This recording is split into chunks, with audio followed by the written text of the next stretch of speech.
धुरंधर film देखकर कुछ लोगों की जली ना। और देखिए दोस्तों, हिंदी मूवी कितनी अच्छी है अगर आपको ये पता करना है तो उसका सिंपल तरीका है, सोशल मीडिया पर जाइए और इंग्लिश में अगर कोई फिल्म रिव्यू करने वाली दीदी अगर हिंदी फिल्म को इंग्लिश में बुरा बोल रही है तो ज्यादा चांस है कि फिल्म अच्छी ही होगी। जाकर तुरंत देखिए। दोस्तों, धुरंधर फिल्म पे जनता का जबरदस्त रिएक्शन आ रहा है। कई लोग रिएक्ट कम कर रहे हैं, फ्रस्ट्रेट ज्यादा हो रहे हैं। लेकिन क्यों हो रहे हैं फ्रस्ट्रेट, वो डिस्कस कर लेते हैं। सबसे पहला पॉइंट है स्पाई लाइफ, यानी जासूसों की जिंदगी। जासूसी जिंदगी को बॉलीवुड ने इतना ज्यादा फैंटेसाइज कर दिया है कि वो जासूसी फिल्में छोड़कर सब लगती हैं जो नहीं होना चाहिए। सिक्स पैक एब्स, महंगी लाइफस्टाइल, बीच और महंगे लोकेशंस पर गाने, अनरियलिस्टिक एक्शन सेट पीसेस और एंड में वही घिसी पिटी देश बचाने वाली कहानियां जिनको पहले भी हम 100 बार देख चुके हैं। बेसिकली जिस टेम्पलेट पर हमारे यहाँ स्पाई फिल्में बनती हैं वो इतनी आउटडेटेड और डम्ब हो चुकी हैं कि जिसे सिर्फ और सिर्फ स्टार पावर पर घसीटने की कोशिश होती है। दूसरी तरफ धुरंधर फिल्म इनमें से कुछ भी नहीं करती। देश के लिए जासूसी करना सुनने और सोचने में जितना एडवेंचरस लगता है, असल जिंदगी में उसको जीना मौत से भी ज्यादा खतरनाक है। फिल्म के अंदर आईएसआई के एजेंट इकबाल जिस तरह से इंडियन जासूसों को टॉर्चर करके मारता है वो बेहद दर्दनाक है। उसी जगह भारत का दूसरा जासूस भी खड़ा है लेकिन वो कुछ नहीं कर रहा क्योंकि वो मिशन पर निकला हुआ है। उसको पता है कि उसकी जिंदगी की कीमत पर पूरा मिशन टिका हुआ है। ऐसा नहीं है कि वो अकेले 10 बंदों को पेल नहीं सकता, बिल्कुल मार सकता है। उसकी ट्रेनिंग भी इसी बात की हुई है, लेकिन उसका मिशन उसके किसी भी एडवेंचर से ऊपर है। ये फीलिंग किसी डायरेक्टर ने सालों बाद स्क्रीन पर दिखाई है। फुल क्रेडिट टू आदित्य धर। वहीं इंडियन जासूस अपने यहाँ 26/11 आतंकी हमले का जश्न मनाते हुए अपने सामने आतंकियों को देख रहा है। उसे जश्न में शामिल होना पड़ रहा है। ऐसे माहौल में खुद को संभालने के लिए अंदर लोहे का जिगर होना चाहिए। दोस्तों, धुरंधर इन सारी चीजों को दिखाती है। धुरंधर उस मजबूरी और गुस्से को भी दिखाती है जब एक सबसे बड़ा आतंकी हमला रोका जा सकता था, लेकिन ब्यूरोक्रेसी और पॉलिटिक्स की लापरवाहियों की वजह से वो हमला कामयाब हो जाता है। उस मिशन पर लगे जासूसों के लिए कितनी दर्दनाक और गुस्से वाली बातों की सोचिए, हम लोग अंदाजा भी नहीं लगा सकते। फिल्म में जब भारत के रक्षा सुरक्षा सलाहकार सान्याल साहब हाईजैक प्लेन के बदले आतंकियों को छोड़ने वाले फैसले पर नेगोशिएशन करने के बाद रिपोर्ट करने जाते हैं तो उनकी आवाज के अंदर बैठा ठहराव और उनका डेड आई साइलेंस चिल्लाता है। ऐसी मजबूरी जहां एक डायलॉग में यह भी कहा जाता है कि भारत के सबसे बड़े दुश्मन भारतीय ही हैं, पाकिस्तान तो फिर भी दूसरे नंबर पर आता है। यही बातें धुरंधर को किसी और स्पाई फिल्म से बहुत ज्यादा अलग बना देती है। इस फिल्म में कोई भी लड़की मॉरिशस के बीच पर बिकनी पहने नाच नहीं रही है, जबकि पाकिस्तान के लियारी इलाके की रॉ रियलिटी दिख रही है। इसी अलग चीज की वजह से बहुत लोगों को तकलीफ है। और सबसे बड़ी तकलीफ ये भी है कुछ लोगों को कि इसमें पाकिस्तान को बैड लाइट में क्यों दिखाया। देखिए, दुनिया में ना टोटल 7,000 से ज्यादा भाषाएं बोली जाती है। इनमें से किसी भी भाषा में बोलकर आप ऐसे लोगों को नहीं समझा सकते। आज तक इनको यह समझ नहीं आ रहा कि पाकिस्तान हमारा दोस्त नहीं है। कम ऑन, मतलब उसका एग्जिस्टेंस ही हमें खत्म करने के लिए है।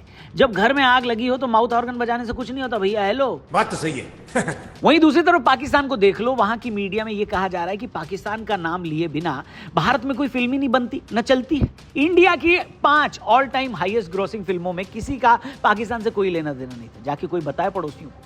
टॉप 10 में चले जाइए तो मुश्किल से पाकिस्तान को दिखाने वाली फिल्में उनमें होंगी। लेकिन हमारे यहां लोग इस बात को हाइपर नेशनलिज्म बोल देते हैं। मैं कहता हूं ये हाइपर नेशनलिज्म होता क्या है। एक स्पाई सब्जेक्ट पर बन रही फिल्म में रॉ और आईएसआई के एजेंट में लव एंगल दिखा दो, वो सबको हजम हो जाता है, जबकि ये दुनिया में और कहीं पॉसिबल नहीं है। धुरंधर को छोड़िए, जो भी फिल्म पाकिस्तान की असली सच्चाई दिखाती है उसको हाइपर नेशनलिज्म बोल दिया जाता है। इन्हीं लोगों पर सान्याल साहब का वो डायलॉग फिट बैठता है कि हिंदुस्तान का सबसे बड़ा दुश्मन तो हिंदुस्तानी है, पाकिस्तान तो दूसरे नंबर पे आता है। हेलो। और सच ये है दोस्तों कि आज कुछ सेक्शन ने देशभक्ति को भी ना सेंसर बोर्ड के अंडर ला दिया है। अगर उनके तय फ्रेम में फिट हुआ तो लिबरल देशभक्ति, और अगर नहीं हुआ तो हाइपर नेशनलिज्म का आरोप वो लगा देते हैं। जो लोग विदेश की धरती पर भारत की बुराई को इंटेलेक्चुअल इंडिपेंडेंस समझते हैं, वो अपने यहाँ भारत की अच्छाई पर बोले जाने वाले हर शब्द को प्रोपेगेंडा बता देते हैं। यानी भारत का सम्मान उनके एजेंडे पर निर्भर है, देश पर नहीं। इतिहास गवाह है कि देश के लिए बोलने वालों को हमेशा नाम बदल बदल कर पुकारा गया है। आजकल उन्हें हाइपर नेशनलिस्ट बोला जा रहा है। अभी बीबीसी की वो डॉक्यूमेंट्री देखी आपने, वो रिपोर्ट जिसमें एक रिपोर्टर पाकिस्तान के उस लियारी इलाके में पहुंच गया जहां पर ये फिल्म बेस्ड है। कौन सी फिल्म? अरे धुरंधर की बात हो रही है। हेलो। लियारी का वो इलाका जहां पाकिस्तान के गैंगस्टर्स और आतंकियों को हथियार से लेकर वो सब कुछ मिलता था जिससे वो भारत को नुकसान पहुंचा सके। अब जरा सोचिए, उस मीडिया एजेंसी का कोई रिपोर्टर बहावलपुर या नूर खान बेस पर आज तक नहीं पहुंच पाया जहां आतंकियों को ट्रेनिंग दी जाती है। ये इंटरनेशनल चैनल वाले हाफिज सईद के ठिकानों और उन आतंकियों के बेस कैंप पर नहीं पहुंच पाए जहां आईएसआई उन्हें बैक करती है। लेकिन एक फिल्म की 20 साल पहले की टाइमलाइन में उंगली करने के लिए ये लोग आज कैमरा और माइक उठा के उस इलाके में पहुंच गए। वाह शैम्पी वाह।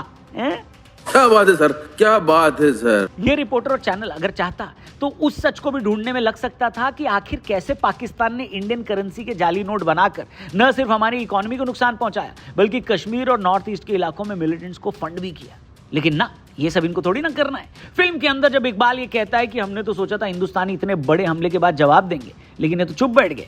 भले ही ये फिल्म के अंदर एक एक्टर अपना कैरेक्टर प्ले करते हुए डायलॉग बोल रहा हो, लेकिन ये बात सबके मन में चुभती है कि इतने बड़े हमले के बाद पाकिस्तान को सालों तक याद रखा जाने वाला सबक सिखाना चाहिए था, लेकिन इस एक चीज ने हमारी सिक्योरिटी फोर्सेस का मनोबल भी तोड़ा क्योंकि सबक नहीं सिखाया गया।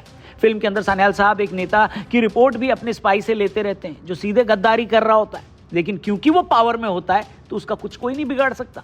वहां भी उनको उम्मीद होती है कि समय बदलेगा और हम इसका बदला जरूर लेंगे, लेकिन फिल्म के इस आर्टिस्टिक अप्रोच की तारीफ नहीं हो रही है। सबको इसमें प्रोपेगेंडा नजर आ रहा है। उस देश के लिए इनके मन में दुख उमड़ आया जिनकी फिल्में खुद हमारे देश से नफरत की बुनियाद पर बनती हैं। अरे फिल्में छोड़ो, पूरा देश हमारे से नफरत की बुनियाद पर बना है कि नहीं? बात तो सही है। खैर दोस्तों, ये इस देश की सच्चाई है कि हमारे यहाँ आर्ट हो, लिटरेचर हो या कुछ और, सब जगह पता नहीं क्यों पाकिस्तान के लिए एक सॉफ्ट कॉर्नर तो है। हम नफरती लोग नहीं हैं, उल्टा हम उस नफरत के शिकार हैं जो पाकिस्तान ने हम पर बरसाया है और उसको उस चीज के लिए कोई रिग्रेट भी नहीं है। लेकिन जब भी हम उसकी सच्चाई दिखाते हैं, हमारे यहाँ कभी वो हाइपर नेशनलिज्म हो जाता है तो कभी इस्लामोफोबिया फैलने लगता है। कौन सा इस्लामोफोबिया है? लो, ये पाकिस्तानी ही थे जिन्होंने कश्मीर के एक जवान राइफलमैन औरंगजेब को मारा था। 2018 में पुलवामा के पास उन्हें आतंकियों ने अगवा करके गोली मारी थी जब वे ईद पे घर जा रहे थे। वो 44 आरआर से जुड़े थे और पुलवामा हमले में एक्टिव रहे थे, इसीलिए पाकिस्तानी समर्थित आतंकियों ने उन्हें टारगेट किया। ऐसा ही उमर फयाज के साथ भी हुआ। देश के पहले कश्मीरी मुस्लिम अधिकारी लेफ्टिनेंट उमर फयाज को 9 मई 2017 को दक्षिण कश्मीर के कुलगाम जिले के शोपियां इलाके में उनके चचेरे भाई की शादी के दौरान आतंकियों ने अगवा कर लिया था। वे राजपूताना राइफल्स में तैनात थे, मात्र 22 साल के थे और दिसंबर 2016 में एनडीए से पास आउट होकर कमीशन हुए थे। छुट्टी पर बिना हथियार आए थे। 5-6 मास्कधारी आए, आतंकी घर में घुसे, दुल्हन के पास बैठे उन्हें बाहर घसीट कर ले गए। आतंकियों ने उमर को चचेरे भाई के घर से रात करीब 10 बजे उठाया। परिवार डर के मारे तुरंत रिपोर्ट भी नहीं कर सका, उम्मीद कर रहा था कि वो लौटा देंगे। अगली सुबह 10 मई को शोपियां के हरमैन गांव में उनका गोलियों से छलनी शव मिला। सिर और पेट में गोलियां मारी गई थी। यातनाओं के निशान भरे पड़े हुए थे। ये लश्कर तैयबा और हिजबुल मुजाहिदीन का जॉइंट हमला था जो स्थानीय ओवरग्राउंड वर्कर्स की मुखबिरी से ही संभव हुआ।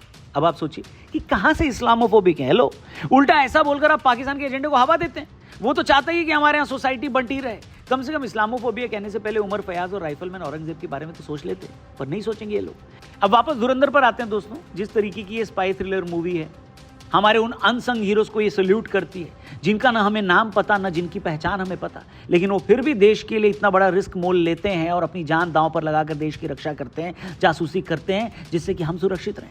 ऐसे लोगों को सम्मान देने की बजाय लोग इनको प्रोपेगेंडा बता रहे हैं और हाइपर नेशनलिज्म बोल रहे हैं। अब आप दुनिया में और कहीं चले जाइए तो आपको पता चलेगा कि कैसे अमेरिका, रशिया और चीन जैसे देशों ने अपनी सॉफ्ट पावर से अपनी खुफिया एजेंसियों को टॉप क्लास पोर्ट्रे किया है। अमेरिका ने हॉलीवुड के माध्यम से CIA को जेम्स बॉन्ड जैसे हीरो के रूप में स्टैब्लिश किया, जहां एजेंसी को हमेशा इंटेलिजेंट, मॉरल और विक्टोरियस दिखाया जाता है। फिल्में जैसे आर्गो, जीरो डार्क 30 और the sum of all fears सीधे CIA के सहयोग से बनी है, जहां एजेंसी ने स्क्रिप्ट बदली, सेट पर सलाह भी दी और टॉर्चर जैसे कंट्रोवर्शियल मुद्दों को जस्टिफाई भी किया। पेंटागन और CIA ने सैकड़ों फिल्मों में हेल्प किया है, जिससे पब्लिक में एजेंसी की छवि मजबूत हुई है। चीन की बात कर लो, अपनी खुफिया एजेंसियों को चाइनीज ड्रीम्स और नेशनलिज्म से जोड़कर उन्होंने प्रोपेगेंडा चलाया, जहां हर फिल्म से पहले सरकारी वीडियोस दिखाए जाते हैं जिसमें जैकी चैन जैसे स्टार्स पार्टी की तारीफ करते हैं। वुल्फ वॉरियर 2 जैसी ब्लॉकबस्टर फिल्में चीनी सैनिकों और जासूसों को अफ्रीका में अमेरिका के खिलाफ विक्टोरियस दिखाती हैं, जबकि हॉलीवुड को बाजार के प्रेशर से अफेक्ट किया।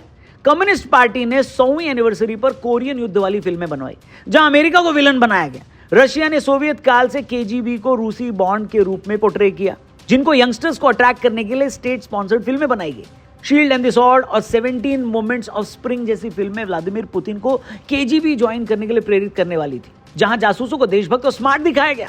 पुतिन युग में FSB को बुक्स और फिल्में ग्लोरीफाई करती रही और स्टालिन के अतीत को व्हाइट वॉश करती चली गई। और इधर हमारे यहाँ क्या हो रहा है? भारत में रॉ एंड IB को पठान और टाइगर जैसी फिल्मों में जेम्स बॉन्ड स्टाइल एक्शन करके हीरो बनाया गया, लेकिन पूर्व रॉ चीफ्स ने इन्हें समय की बर्बादी और अनरियलिस्टिक बताया ऐसी फिल्मों को।